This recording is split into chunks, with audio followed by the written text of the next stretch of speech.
RBI Reserve Bank of India தனது dividend அறிவிக்க உள்ளது. ஆர்பிஐ என்ன செய்கிறது என்பதை அறிந்தால் நாட்டின் பொருளாதார செயல்பாடுகளை புரிந்து கொள்ள முடியும். வீட்டுக் கடன், வாகன கடன் போன்றவற்றின் வட்டி விகிதங்களை ஆர்பிஐ தீர்மானிக்கிறது. மேலும் ஆர்பிஐ வருமானம் எப்படி வருகிறது என்று தெரிந்தால் நிதி அமைப்பின் மீது நம்பிக்கை உருவாகிறது. ஆர்பிஐ உண்டாக்கும் கூடுதல் வருமானம் அரசுக்கு அனுப்பப்படுகிறது. இது பொதுநல திட்டங்களுக்கு பயன்படுத்தப்படுகிறது. வலுவான மற்றும் வெளிப்படையான ஆர்பிஐ முதலீட்டாளர்களின் நம்பிக்கையை அதிகரிக்கிறது. இது இந்தியாவிற்கு அதிக முதலீட்டையும் வளர்ச்சியையும் ஏற்படுத்துகிறது.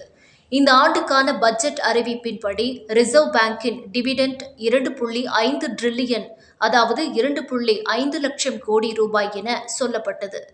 கடந்த ஆண்டு 2.1 டிரில்லியன் அதாவது 2.1 லட்சம் கோடி ரூபாய் ஆக இருந்தது.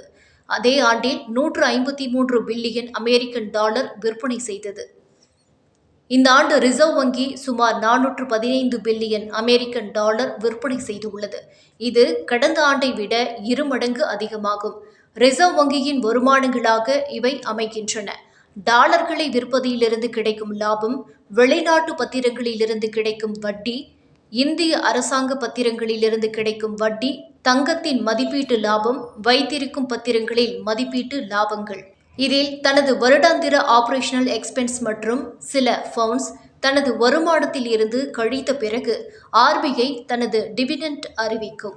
அவை வைத்திருக்கும் பத்திரங்களில் ஏற்படும் மார்க் டு மார்க்கெட் இழப்புகள் சமாளிக்கும் ஃபவுண்ட்ஸ்.